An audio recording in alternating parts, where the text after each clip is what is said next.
a venir a través de dos vías, que sea un estímulo demasiado intenso o que sea un estímulo constante. Ya, por ejemplo, en los procesos de inflamación aguda y en los procesos de inflamación crónica, por el cual una vez el estímulo nos lleva a una lesión celular en la cual no puede hacer una adaptación celular por las características del estímulo, por el cual vamos a tener la alteración de la morfología, cómo empieza a pasar mayor cantidad de líquido intracelular hacia líquido intracelular, pero que finalmente lleguemos al proceso de la lisis celular, ¿ya? Entonces vamos a tener dos vías importantes referentes a la lisis celular, que va a ser la vía extrínseca y la vía intrínseca, en la cual, a grandes rasgos, la vía extrínseca va a estar relacionada con receptores de muerte, en la cual, una vez tenemos activados estos receptores, pues a la unión con ligando vamos a hacer la activación de la vía de las caspasas y entonces vamos a comenzar el proceso de la lisis celular, ¿ya? La vía intrínseca, esta va a estar relacionada con la activación de señales, la inactivación de las señales antiapoptóticas, ¿ya? Es decir, cuando empezamos a crear un daño a través de la vía intrínseca, la lesión celular o la pérdida de las señales antiapoptóticas va a tener un daño a nivel de la mitocondria y entonces esto nos va a llevar a la activación de la vía de las caspasas, por el cual vamos a pasar por un proceso de apoptosis y finalmente la lisis celular, en la cual dentro de las características al momento de realizar la lisis celular vamos a ver que el residuo no puede encontrarse hacia la parte externa. ¿Por qué? Porque cuando no hay una destrucción total a través de los macrófagos, esto puede ser un factor para procesos proinflamatorios, ¿ya? Por ese motivo, la activación de los macrófagos en estas características es tan importante, ¿ya? Es súper importante cuando vamos a tener la lisis celular. Entonces, qué bien. Entonces, dentro de los mecanismos de adaptación celular, que esto es algo para recordar, la atrofia, ¿cuál sería la definición de atrofia? Y un ejemplo. Destrucción celular. Ya, casi te equivocas. Disminución de. Ya.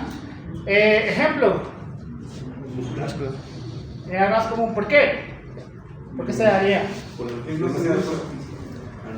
No, demasiado fuerte. ¿Sería sedentarismo o algún tipo de parálisis? Cuando el músculo no se utiliza, ¿ya? Cuando el músculo no se utiliza, pues nos puede llevar a una atrofia. ¿Cuál es la otra causa?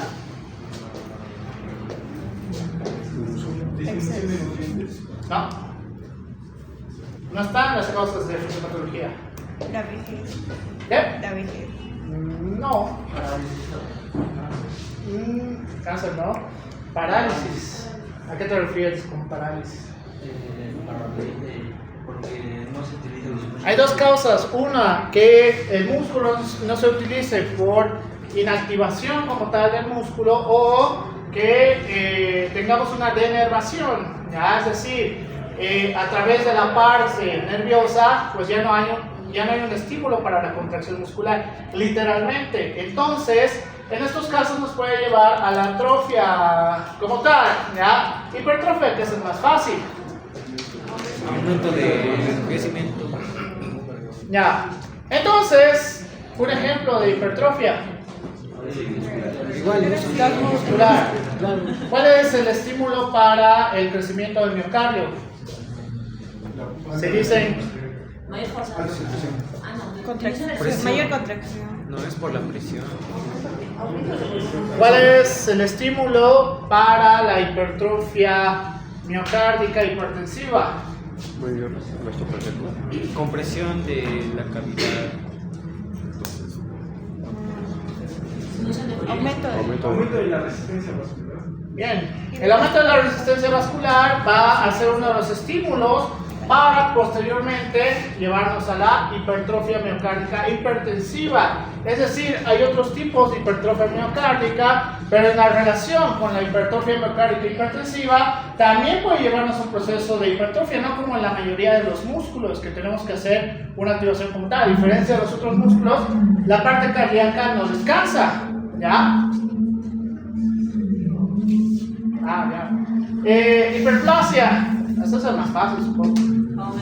Aumento del número de células. El número de células, ejemplo. La próstata. Crecimiento, pues. Algo, a ver. La próstata. La próstata tiene el aumento del número de células. Está bien lo que estás pensando, pero te falta el nombre correcto. Hiperplasia prostática. Hiperplasia benigna de próstata, en la cual por el aumento de la cantidad del número de células también hay un aumento del volumen como tal, ¿ya? Diferente en estos dos casos. Otro ejemplo de hiperplasia. Dime. Hiperplasia mamaria. Ya, hiperplasia mamaria, no está mal. Metaplasia. Diseminación. Más fuerte. Diseminación. O sea, que hay un cambio. Primero, definición. Cambio de Bien. Cambio puede ser en la acción o en la morfología celular como tal, ¿ya? Es decir, tiene un tipo celular y puede ocurrir un cambio celular como tal, por el cual dentro de la metaplasia hay uno de los más comunes. El esófago. El esófago de Barrett. Bien, esófago de Barrett, ya, esófago de Barrett. Es uno de los más comunes que vamos a tener en el caso de la metaplasia. Y la displasia,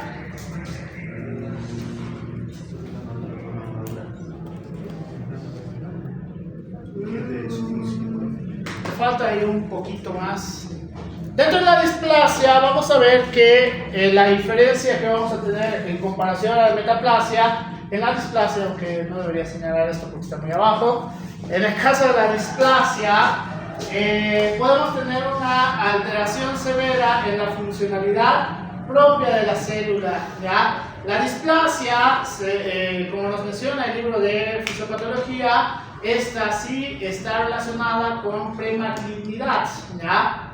Es premaligno, es decir, cuando empezamos a tener este mecanismo de adaptación celular, pues podemos sospechar de alguna patología tumoral maligna.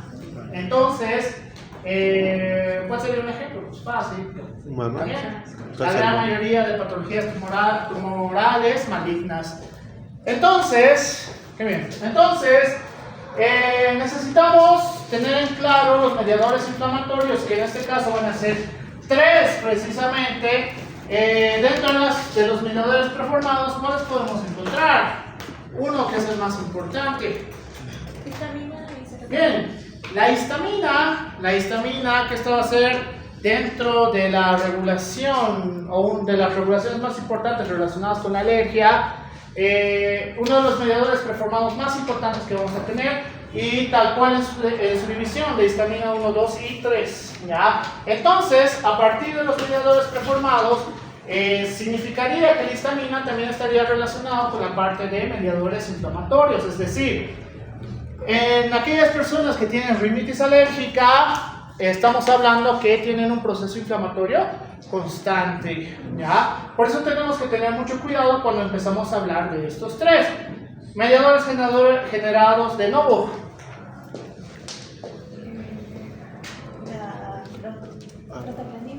Ya no estaban prostaglandinas. Te falta el otro importante. Interleucinas forma parte, pero no todas las interleucinas. Leucotrienos, ¿ya?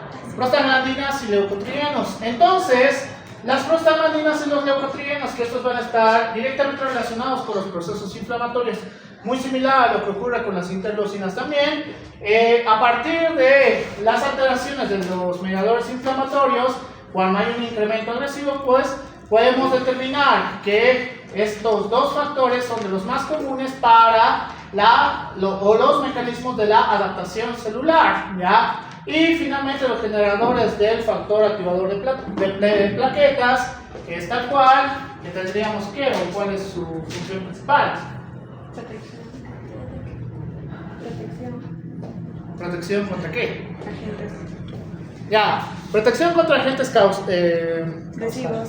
a agentes externos, ¿ya? En la cual podemos encontrar distintos, desde microorganismos, objetos, sé que la palabra no es inanimados, objetos inertes, esa es la palabra, y otros más, ¿ya? Entonces, significa que todos estos mediadores inflamatorios es importante determinar. ¿Por qué? Por ejemplo, lo que les he enseñado a sus compañeros en el anterior semestre, y creo que ha sido una charla importante, la rinitis alérgica es muy importante determinar cuál es el grado de la rinitis alérgica. ¿Por qué? Porque fácilmente los puede llevar a asma, ¿ya?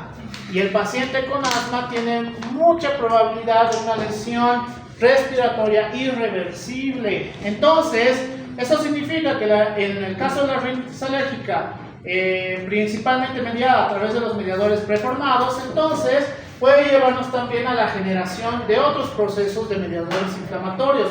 Por ese motivo, todos los procesos inflamatorios tienen que tener un tratamiento. ¿Qué otras cosas en las cuales te causa inflamación pueden pensar? Ya no está mal. Quemaduras.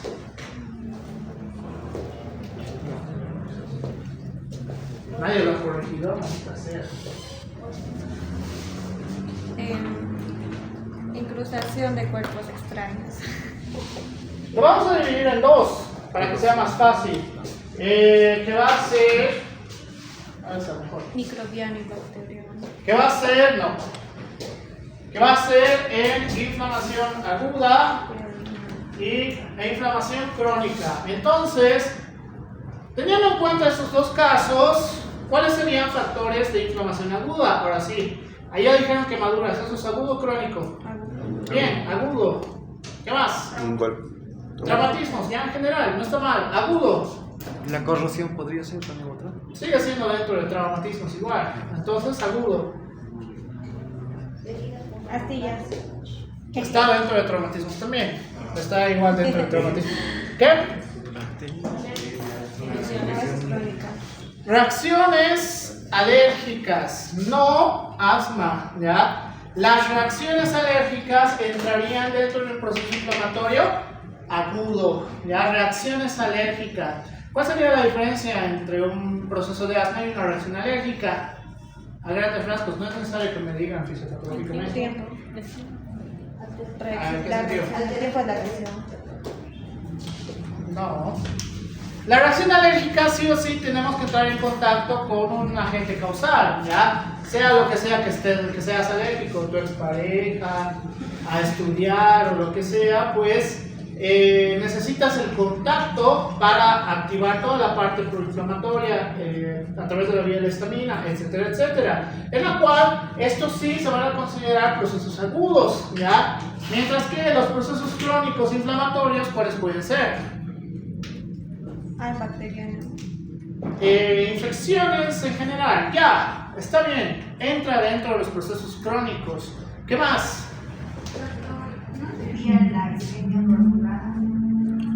La isquemia. Ya, por ejemplo, isquemia prolongada. Continuidad de una enfermedad. ¿Qué? La continuidad o seguido de una enfermedad previa. No. Sí, pero no recuerdo el término. Enfermedades degenerativas. Bien, Autoinmunes. enfermedades degenerativas, en general, enfermedades autoinmunes. ¿Qué más? Ya no me acuerdo. Hay uno más.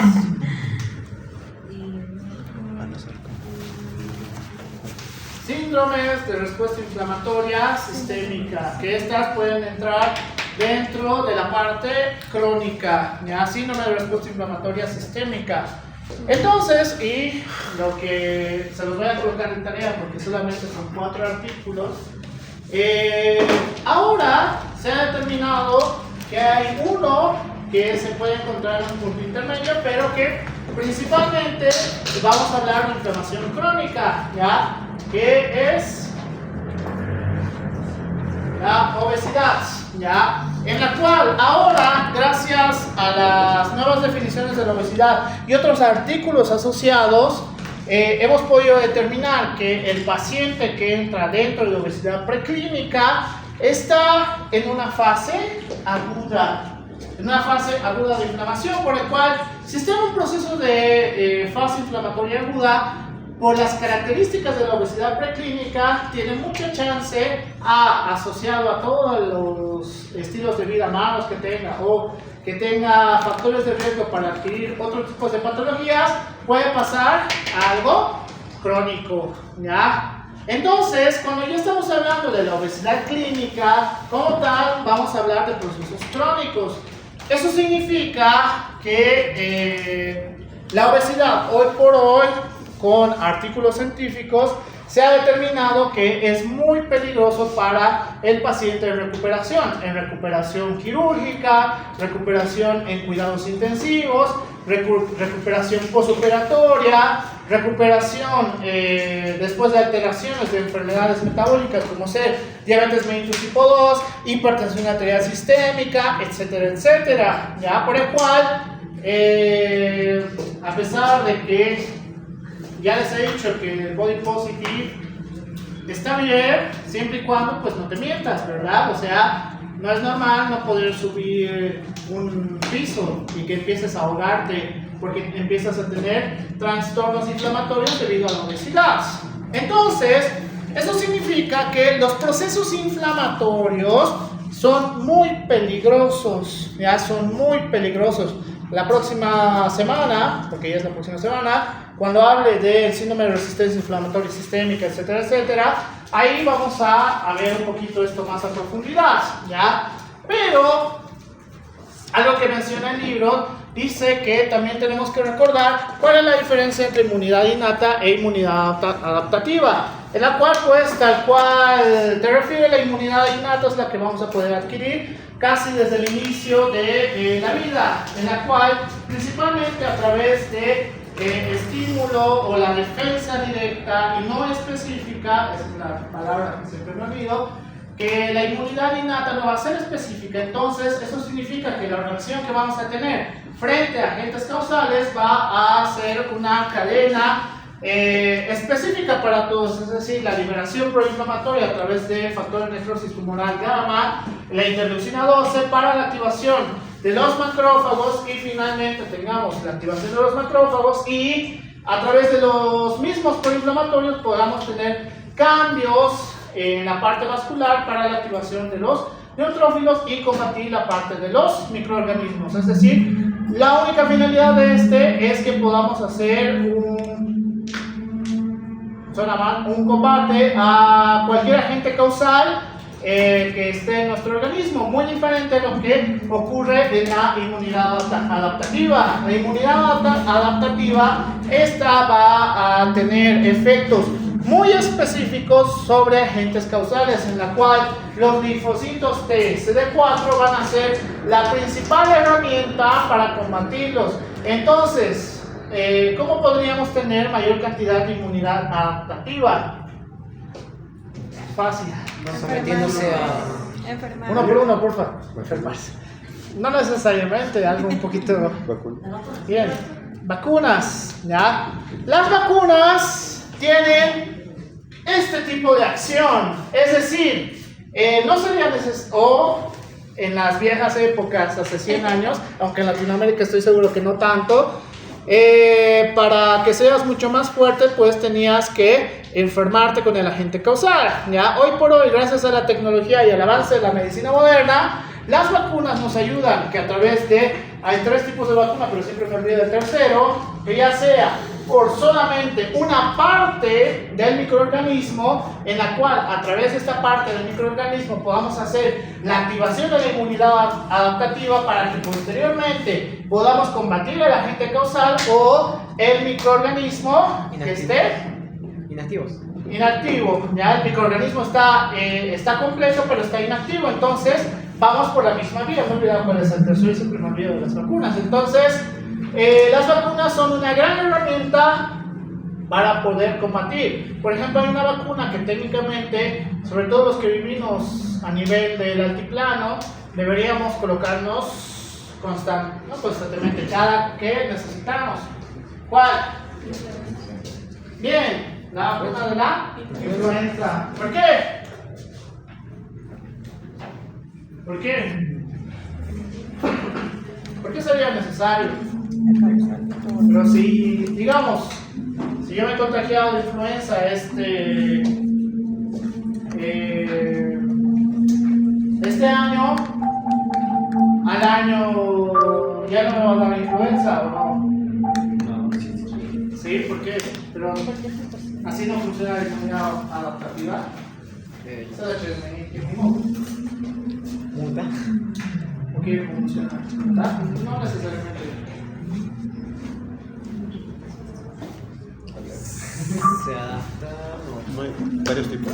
Hay algo. A ver, ahí está la diferencia.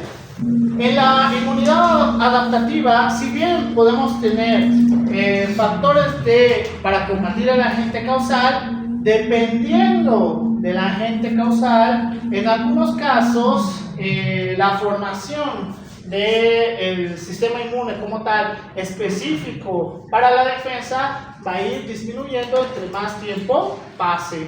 Es decir, no es que con mi vacuna de influenza, que este año me han vacunado acá en la universidad, por si no sabía, contra la influenza, entonces significa que el año ya no tengo la vacuna, sino que la cantidad de formación que hay en el sistema inmune pues se va reduciendo con el tiempo. Por eso hay vacunas que se deben volver a colocar al siguiente año, o como en el COVID también han empezado a determinar, cuando ya estábamos en la tercera vacuna creo, que se podría colocar la vacuna en aproximadamente 2 años, dependiendo del origen de la vacuna, ¿ya?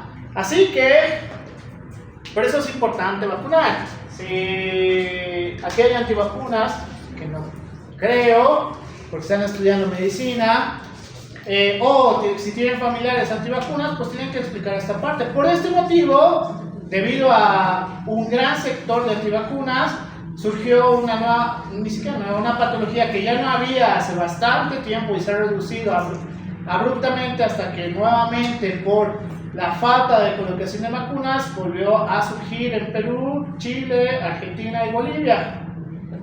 ¿Cuál? Bien, el sarampión, ¿ya? El sarampión nuevamente empezó a escalar, ¿ya? Por ese motivo, la parte de, y esto es a título personal, si son antivacunas, pues ni no dejen que hagan lo que ellos quieran, es libre albedrío por si acaso, ¿ya? Lo único que a mí me da pena es pues las pobres criaturas. ¿Por qué? Porque irónicamente los que son antivacunas sí están vacunados y por eso no les pasa nada, a diferencia de sus pobres retoños.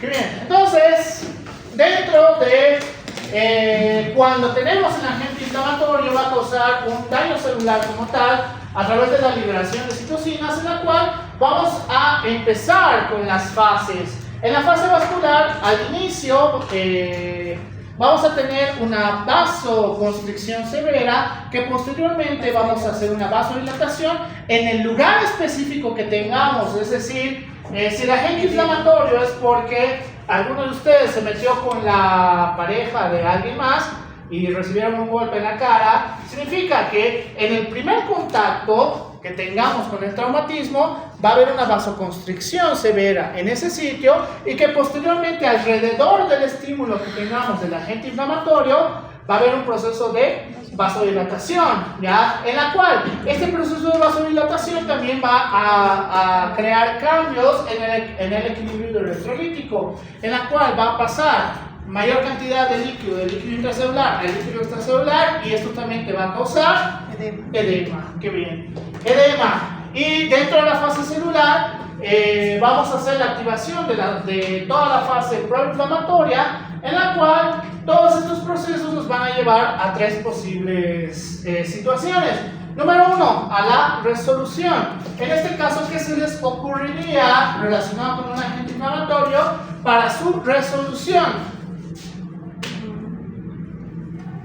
Algo fácil. ¿Qué? A ver, otra vez. No, una patología. Patología. ¿Cómo? A ver. En toda la parte inflamatoria que tiene que ver con la parte inflamatoria que ya hemos visto de los mecanismos proinflamatorios, finalmente la parte inflamatoria va a ir a un lugar, ya sea resolución, cronificación o destrucción, ¿ya? Y reparación posteriormente. En el caso de resolución, ¿a qué les suena? Una hemorragia, puede ser. Resolución. Herida. ¿Qué? No está mal. Fibrosis, ¿en qué caso? ¿En qué? Ya, mejor. En el caso de agentes causales bacterianos, nos puede llevar a una resolución, que al incremento de la temperatura, debido a los proinflamatorios que este semestre igual lo vamos a aprender, nos puede llevar a una resolución que ha sido eliminación del agente causal, ¿ya? Dentro de la fase vascular, la fase celular. Entonces, dentro de los agentes causales, agentes microbianos, pues pueden llegar a la resolución. Cronificación, ¿cuál sería un ejemplo de cronificación? O sea, que se vuelva crónico, inflamación crónica. Igual, bacterianos. Depende de la bacteria, ese es el problema. ¿Cuál bacteria para que se vuelva crónico? No sabe. Hay uno. Micoplasma. Ya. De los más comunes, bien. Micoplasma De neumonía. los más comunes, hay otro más agresivo. Del pulmón. Ya. Micoplasma y neumonía. No, ese no. ¿Cuál? Hay un montón de Micobacterias. Bien, tuberculosis. ¿Ya?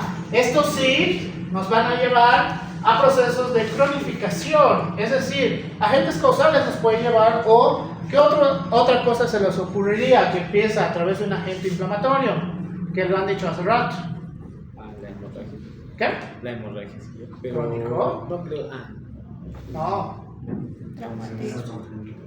Traumatismo puede ser. Traumatismo se puede volver algo crónico. Depende la severidad del traumatismo. En general no debería, pero puede ser. ¿En qué momento se podría decir que es cronificación en caso de un traumatismo? Ya, que causa un daño irreparable.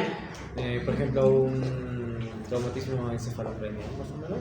¿O sería No más como- necesariamente. En el encefalocraneal, que afecta principalmente la parte de la bóveda craneana, debería llegar a una resolución. ¿Ya? ¿Cuál es más común?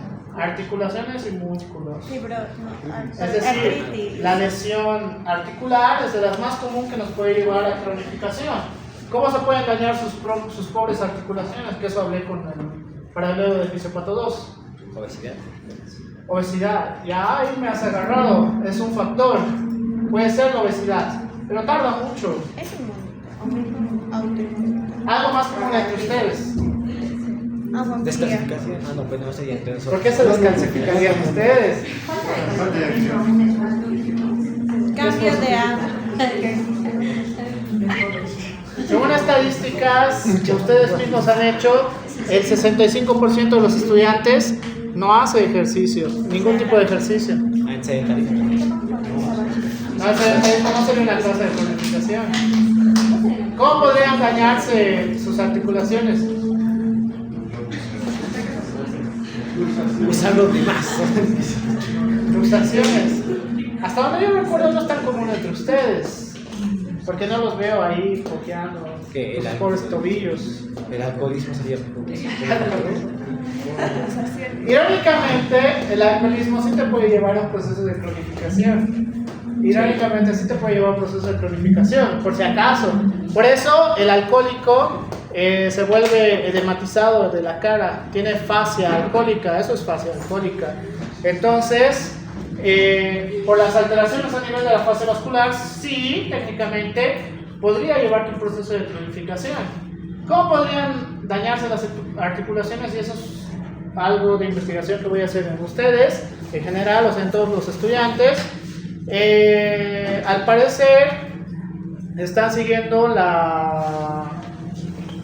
las enfermedades gringas, en la cual hay una descripción mucho más detallada de una patología que allá la llaman, siempre me olvido cómo se dice en inglés, la llaman la enfermedad del jugador de videojuegos, ¿ya? Allá la llaman así, pero tiene un nombre desde hace muchos años. Acá la llaman la enfermedad de los oficinistas.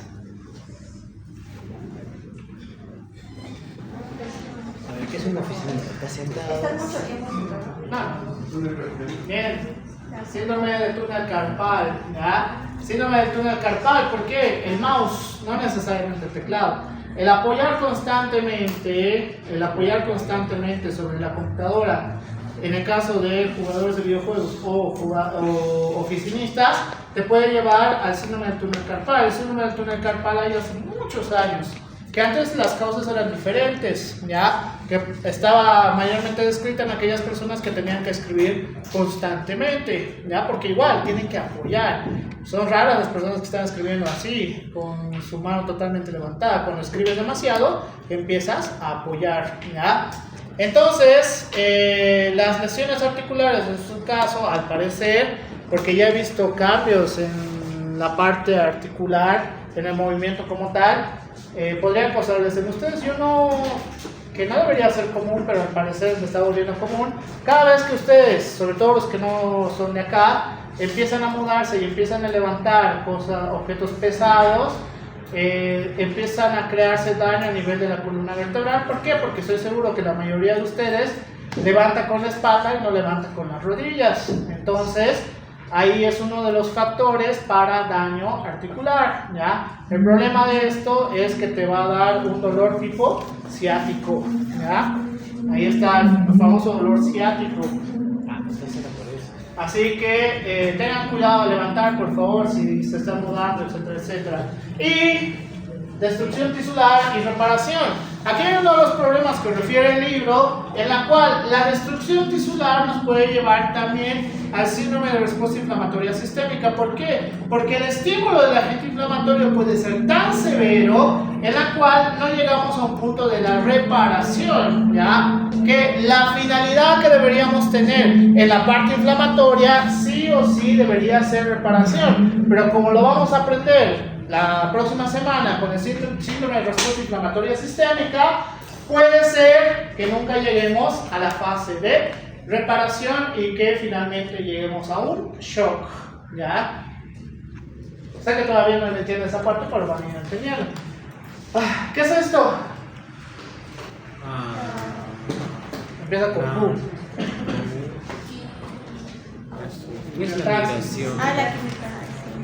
En el caso de la quimiotaxis, la literatura nos dice que a través de las quimiotaxinas, que vamos a hacer un endotelio activado a través del monocito de reposo, vamos a hacer el proceso de quimiotaxis, en la cual el endotelio activado va a ser principalmente a través de las bacterias, en la cual con el monocito activado vamos a tener la unión hábil y a través de la unión de las selectinas, que al final vamos a pasar a la siguiente fase, que es la fase de rolling o rodamiento, ¿ya? Que una vez que tengamos una unión firme con las integrinas, vamos a pasar, esto está muy abajo, vamos a pasar a la transmigración a través del endotelio, vamos a pasar a la transmigración a través del endotelio y finalmente la eliminación a través de la fagocitosis de las bacterias, ¿ya? Es decir, tenemos que recordar, porque según yo recordar, cómo funciona este proceso también.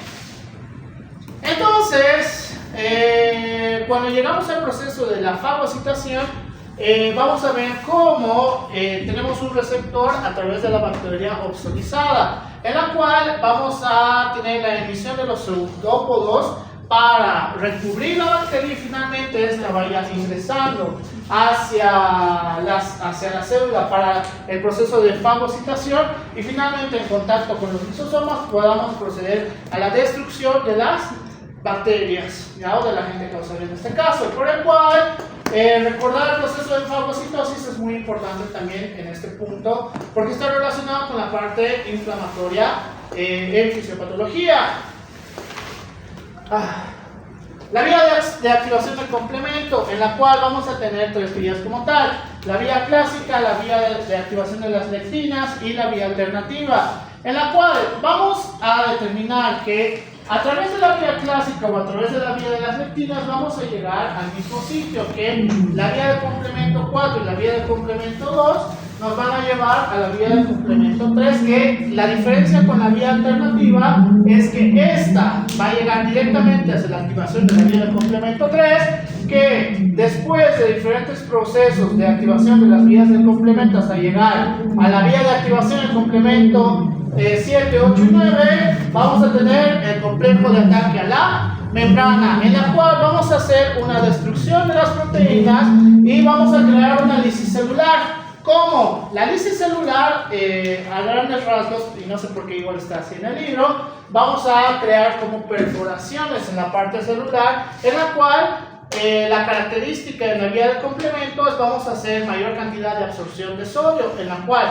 esta absorción de sodio nos va a llevar a la absorción de agua también, por el cual vamos a causar una edematización en la célula y finalmente puede llegar a la lisis celular. ¿Ya? Maldita sea, ya recuerdo por qué odio esta parte. Dentro de los marcadores de la inflamación, que esto ya en teoría se supone que ustedes saben, vamos a ver los positivos y negativos. Dentro de los positivos que nos van a referir que hay un aumento en la inflamación, uno de los más comunes que vamos a solicitar es la proteína C reactiva, el fibrinógeno, la ferritina, la ceruplasmina y proteínas del complemento. ¿Por qué proteínas del complemento? Pues por las vías de la activación del complemento. Mientras que en los negativos que están relacionados con disminución de la inflamación, vamos a hablar de la albúmina, de la transferrina y de la alfa-fetoproteína, ¿ya? Pero tenemos que tener cuidado en relación con la alfa-fetoproteína. ¿Por qué? ¿Para qué también lo utilizamos? Bien, es un marcador oncológico, ¿ya? Entonces, eso significa que en el caso de la alfa-fetoproteína tengamos mucho cuidado relacionándolo con los marcadores de la inflamación. Todos los demás nos pueden ayudar. Lo más común de este lado del río es que utilicen la proteína C reactiva, el fibrinógeno y la ferritina para determinar si hay un aumento de la inflamación. ¿Por qué? ¿Por qué sería importante? ¿Qué?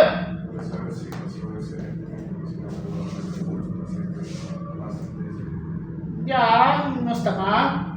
¿Alguien más? ¿Por qué sería importante determinar los marcadores, o digo la inflamación, a través de los distintos marcadores? ¿Qué es la observación?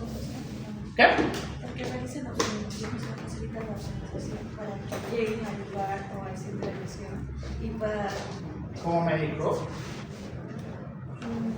O sea, como colegas me refiero. Porque hay especialidades que todo lo que tú me estás diciendo no saben ni qué estás hablando, ¿ya? Pero sí piden marcadores inflamatorios. ¿Por qué? A eso me refiero.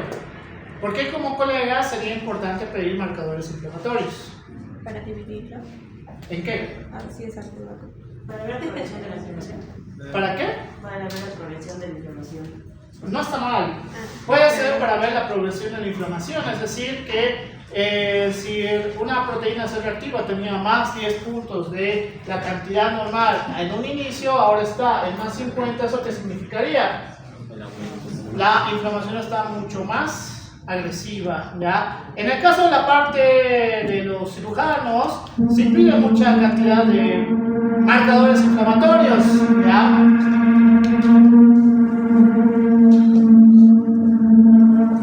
¿Eso es abajo? Sí, vamos en el quinto y se escucha. Ya.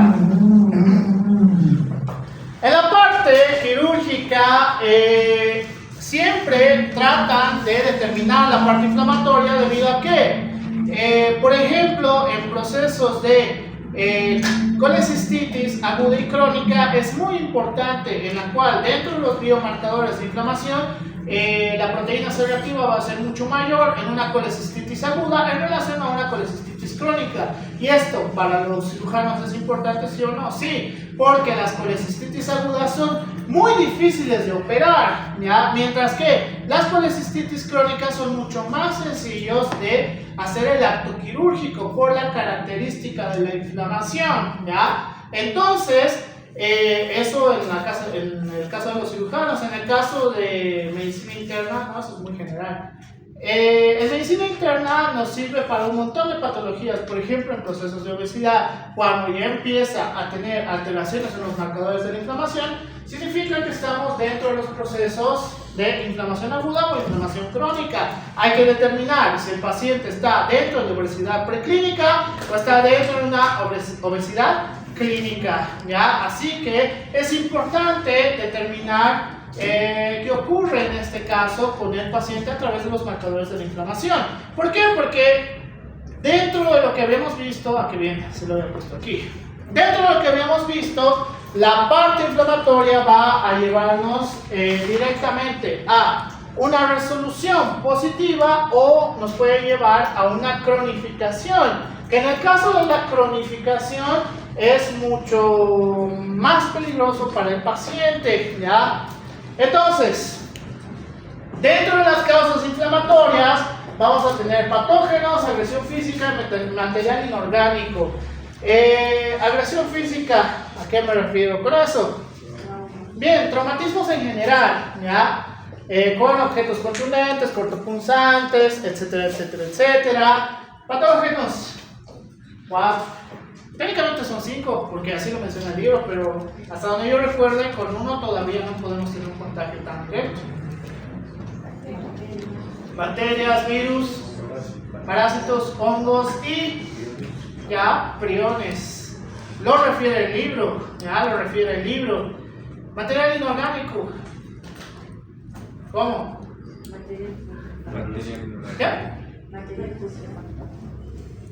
No, inorgánico. ¿Qué es inorgánico? ¿Qué es inorgánico? Muéstrame el material inorgánico en este momento. ¡Qué bien! Material inorgánico puede ser la gran mayoría de objetos que tenemos a nuestro alrededor. Pero ¿cómo eso nos podría causar un proceso inflamatorio? Un trauma. No, pues sí. No. ¿Cuál es? ¿Un qué? ¿Un trauma? No. Eso entraría en agresión física, no en material inorgánico. Envenenamiento sería para... ¿Qué? Comer. O sea, como una canilla que se come. No sé, doctor, por Hay uno más común en el caso de la parte médica, que es, sobre todo los cirujanos, olvidarse gasas o cualquier objeto dentro de la parte interna, ¿ya? Entonces, eso significa que los materiales inorgánicos, estos no se pueden destruir fisiológicamente hablando, que esto sí nos puede llevar a un proceso crónico, ¿ya? Entonces, cualquiera de estos test que van a causar los procesos inflamatorios nos van a llevar a un daño tisular y a la liberación de citocinas proinflamatorias, ya todos los que anteriormente habíamos mencionado, en la cual vamos a tener mayor cantidad de formación a nivel de las células endoteliales y a nivel del factor activador de plaquetas, que esto va a ser un proceso de retroalimentación constante. ¿Hasta qué? Hasta que el material extraño sea eliminado. En el caso de la agresión física, pues si has tenido un corte hasta que se pueda resolver el corte, ¿ya? Por eso, supongo que en IPS han debido aprender la cicatrización por primera, segunda y tercera intención, ¿ya? ¿No ven? ¡Qué bien! Entonces, ahí vamos a poder diferenciar cuando el material extraño ha sido eliminado, pues nos va a llevar a una resolución que va a ser la reparación tisular como tal. Mientras que cuando no tenemos la eliminación del material extraño, va a llevarnos a la cronificación.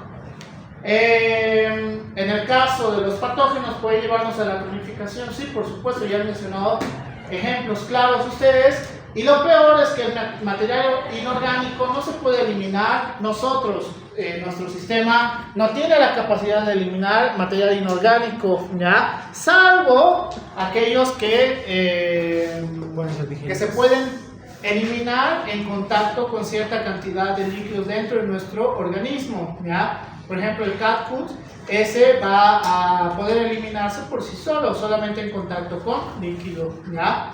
Así que es diferente, si te olvidas una gasa no lo vas a poder eliminar.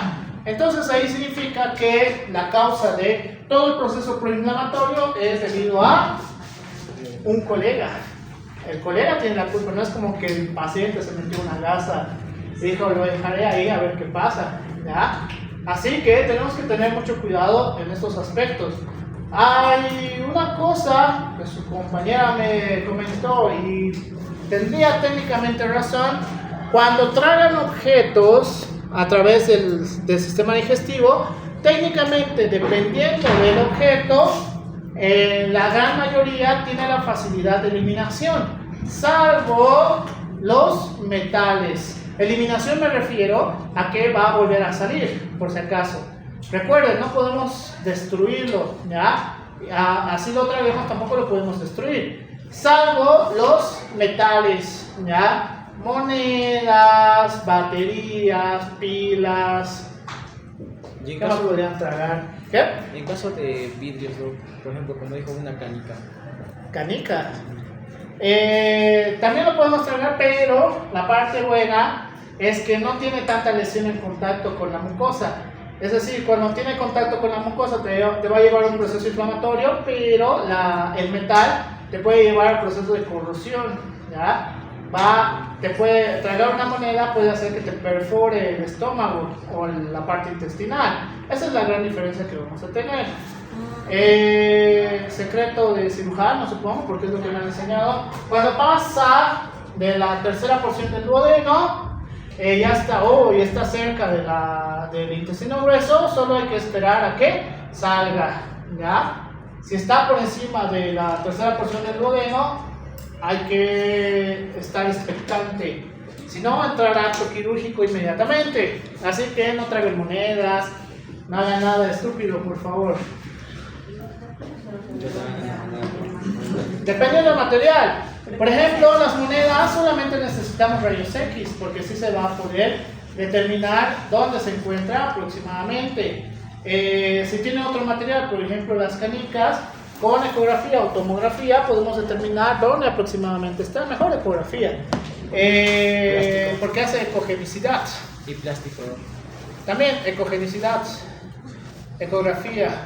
La ecografía es muy buena, pero es operador dependiente. Maldita sea. Entonces, hablando de los linfocitos T, tenemos que hablar del complejo mayor de histocompatibilidad, el clase 1 y el clase 2. Mira dónde estoy. El clase 2, en la cual el complejo mayor de histocompatibilidad clase 1, que va a estar directamente relacionado con los receptores de la célula T y la activación de la célula T citotóxica y la célula T auxiliar tipo 1, en la cual en relación con la parte viral vamos a ver que con el complejo mayor de histocompatibilidad, bueno, vamos a causar la muerte de la célula infectada, en la cual esta va a llevarnos a la liberación de interferón alfa e interferón beta. Podemos crear a través de esta vía la resistencia viral, ¿ya? ¿A qué se refiere con resistencia viral? El virus es más resistente. A ver. ¿Cómo? A ver.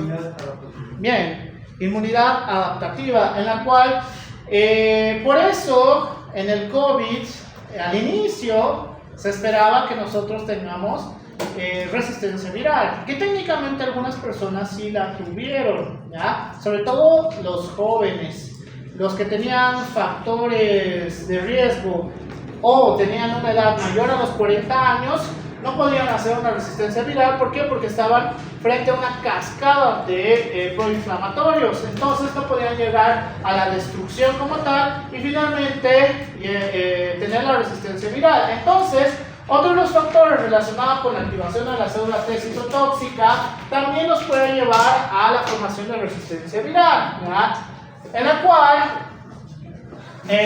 también podemos tener en esta fase para la resistencia viral que a través de la célula T auxiliar tipo 1 podemos tener la formación de interferón gamma e interleucina 2 para la activación de la célula T citotóxica o a través de esta célula T auxiliar. Esto está muy abajo. La célula T auxiliar, gracias al complejo mayor de histocompatibilidad tipo 2, podemos tener la activación del macrófago para la destrucción del virus en cuestión. Es decir, gracias a las células T podemos tener dos vías relacionadas unas con la otra, pero de diferente acción, que va a estar directamente relacionado con la eliminación del agente causal o que esté relacionado con la formación de resistencia viral, ¿ya? Mientras que relacionado con la célula T auxiliar tipo 2, esta va a tener la capacidad con la parte de la formación de interleucinas 4, 5 y 6 para la activación de las células B, en la cual las células T CD4 también van a estar en directa relación con esta. ¿Por qué? Porque acá vamos a tener la formación o la reacción antígeno-anticuerpo, es decir, el agente causal como tal o el patógeno causal como tal, vamos a tener proceso de eliminación gracias a la reacción antígeno-anticuerpo. Es decir, las células T van a ser una de las partes más importantes relacionadas con la inmunidad para poder combatir diferentes procesos a través de diferentes agentes causales. Así que es importante recordar estos procesos, aunque el anterior semestre me dijeron que no en anatopato o en anatoclínica no hablan tanto de las células T auxiliares. O no sé, supongamos que sí. Esto solo tienen que aprender. Entonces leer y aprender, por si acaso. Qué bien, ¿qué es esto?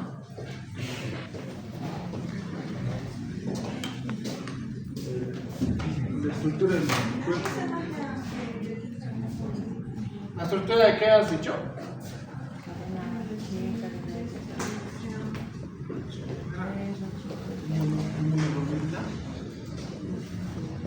Las inmunoglobulinas van a ser una de las partes más importantes que vamos a tener relacionado con la inmunidad y también relacionado con la parte inflamatoria, en la cual la parte más importante para poder recordar esto es utilizar GAM-D, ¿ya?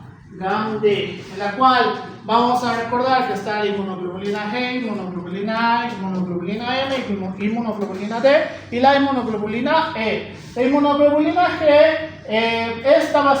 su función va a ser neutralizar las toxinas y activar la vía del complemento. ¿Algo más que quieran agregar de inmunoglobulina G? Gestacional. ¿A qué te refieres con gestacional? Que fue la barrera placentaria. Ya, no está mal. ¿Algo más?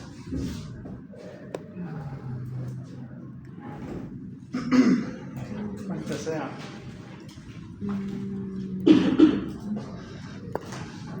Ya, la inmunoglobulina A vamos a tener en mayor concentración a través de reacciones de antígeno-anticuerpos relacionados con el proceso antimicrobiano. La inmunoglobulina M es el primero en producirse en la respuesta inmunitaria, es decir, cuando tenemos un proceso infeccioso a través de cualquier patógeno y pedimos inmunoglobulinas y vemos que la inmunoglobulina M está elevada en comparación a las demás, significa que el proceso está frente a un proceso agudo, ¿ya? Y gracias a esto podemos complementarlo con la parte de la inflamación para determinar si el proceso inflamatorio está comenzando o todavía no hay la parte de la secuencia proinflamatoria, ¿ya?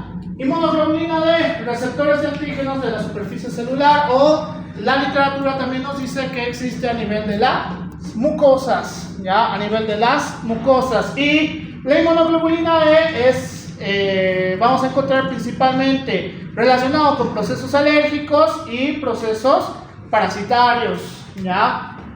Cuando llevemos asma, y rinitis alérgica, vamos a ver la importancia de la inmunoglobulina E. Maldita sea. Eso es culpa de ustedes. Ayer me he retrasado por mi culpa. Maldita sea. Ya, puedo correr. No. ¿Cómo que no? Necesito que sea por lo menos 30 hojas los libros. Así no van a probar. Entonces, dentro de las lesiones que vamos a tener a nivel celular, una de las principales o una de las causas esenciales que habíamos mencionado es la disminución del ATP, ¿ya? En la cual vamos a causar múltiples efectos distales. La lesión mitocondrial nos puede llevar a otros múltiples efectos distales, en la cual esta lesión mitocondrial nos va a llevar a una extravasación de proteínas pro-apoptóticas. Entonces, significa que a partir de la lesión mitocondrial también nos puede llevar ¿a qué? A un proceso de lisis celular, ¿ya? ¿Por qué? Porque vamos a dañar la lesión, vamos a dañar la mitocondria como tal, y entonces toda la parte antiapoptótica ya no va a estar, más asociado con la parte de la distribución del ATP, entonces podemos crear una lisis celular. Mientras que la literatura también nos menciona que en el proceso de la lesión mitocondrial también podríamos empezar la formación de eros, ¿ya? Antes.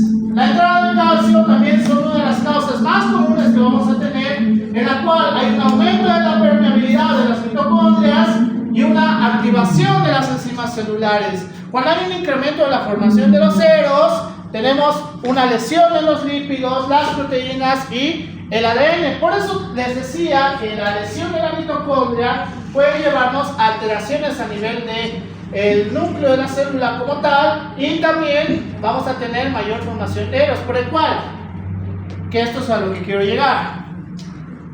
No significa que solamente vamos a tener una sola causa para la lesión celular, ¿ya? Sino que a partir de una causa puede empezar otras más. ¿Y eso qué significaría? ¿Qué significaría? Recuerden la clase de ayer. Una reacción en cascada. No reacción en cascada.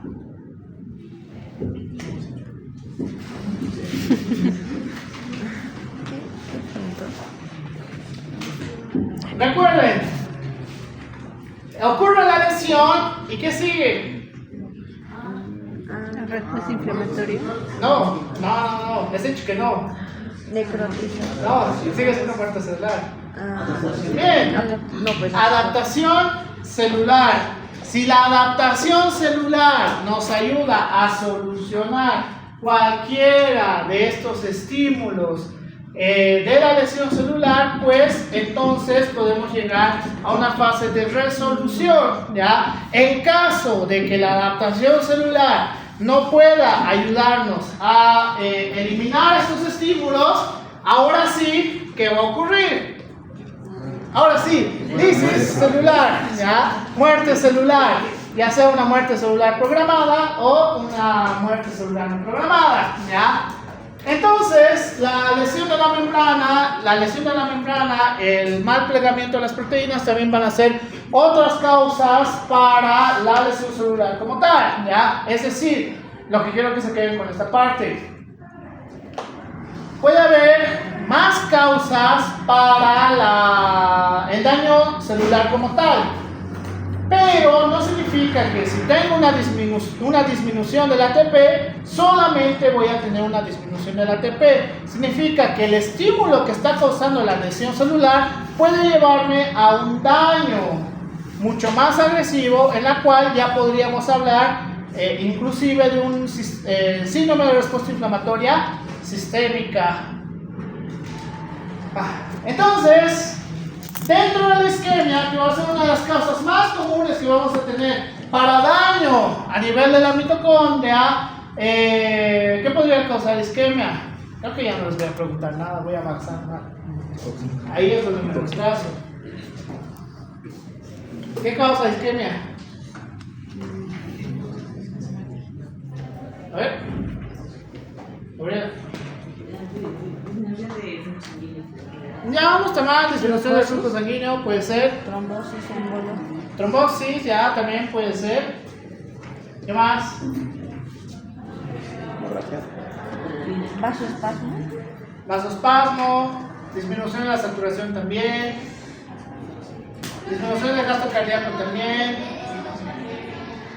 Entonces, cuando vamos a tener el proceso isquémico, vamos a tener una disminución de la fosforilación oxidativa, en la cual esta disminución del ATP nos puede llevar a alteraciones a nivel celular, en la cual una de las primeras va a ser disminución de la bomba de sodio, en la cual aumenta el flujo de calcio y va a disminuir la cantidad de agua y sodio como tal, en la cual esto nos va a llevar al edema del retículo endoplasmático, edema celular, pérdida de microvellosidades y bullas, en la cual lo más peligroso que vamos a tener relacionado con este proceso isquémico, y lo que les decía hace rato, es que el incremento del flujo de calcio también es otra causa diferente para lesión celular, ya que ahora lo voy a mencionar. El aumento de la glucólisis anaerobia va a causarnos una disminución del glucógeno, un aumento del ácido láctico y una disminución del pH. ¿Cuál es el problema de la disminución del pH? Aparte de las alteraciones ácido-base que podemos tener también gracias a este proceso, podemos llevar a una condensación de la cromatina nuclear. Y finalmente, la separación de los ribosomas por agotamiento crónico de ATP, una disminución de la síntesis de proteínas y depósito de lípidos, que finalmente nos va a llevar a unas lesiones irreversibles de la mitocondria. Si son lesiones irreversibles, por ejemplo,